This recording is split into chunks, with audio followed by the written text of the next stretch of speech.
Hey everyone, in this video I will show you how to add Wise as a payment method to your Shopify store. First of all, ensure you have a Wise business account. If you don't have one, sign up on the Wise website and complete the setup.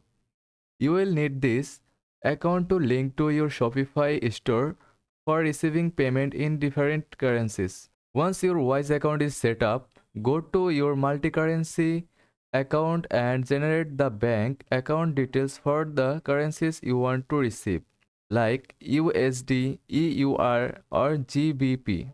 Copy these account details as you will need them for Shopify.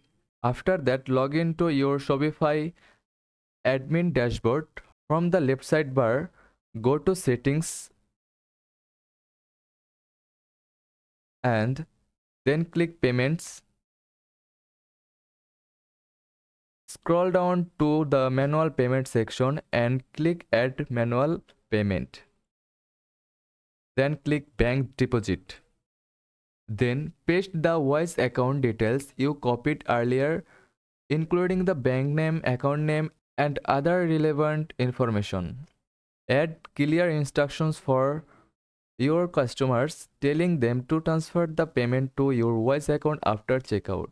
Then click Activate Bank Deposit. And that's it. You have successfully added as a manual payment method to your Shopify store. Now you can easily receive international payments. Thanks for watching.